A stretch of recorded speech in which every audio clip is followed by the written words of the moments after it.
এখন বাংলাদেশটা এমন হয়েছে যে যে যায় লঙ্কা সেই রাবণ, মানে ক্ষমতা গেলে আমি এটাকে ব্যবহার করবে। আজকে দেখলাম সালাউদ্দিন সাহেবের ছেলে বললো আমি আমার যোগ্যতা দিয়ে আমি বিসিবির পরিচালক হয়েছে। তা তো আমি তো 20 বছর তাকে কোনোদিন দেখি না, তার নাম শুনি না, তার কি এমন যোগ্যতা আছে?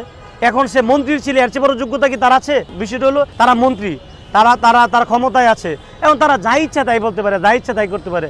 কিন্তু এমনটা আমরা প্রত্যাশা করি না।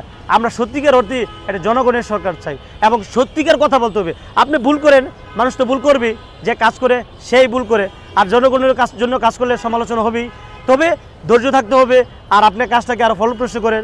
মনে রাখবেন, আপনি যদি জনগণকে সত্যিকার অর্থেই ভালোবাসেন, জনমুখী কাজ করেন, অবশ্যই আপনি প্রশংসিত হবেন।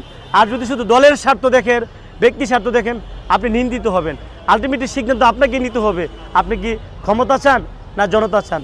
যদি জনতা চান, আপনাকে জনতার কাতারে দাঁড়াতে হবে, জনতার অনুভূতি বুঝতে হবে, জনগণের পাশে দাঁড়াতে হবে। সবার আগে বাংলাদেশ, এই স্লোগানটা আমাদের ভুলে গেলে চলবে না।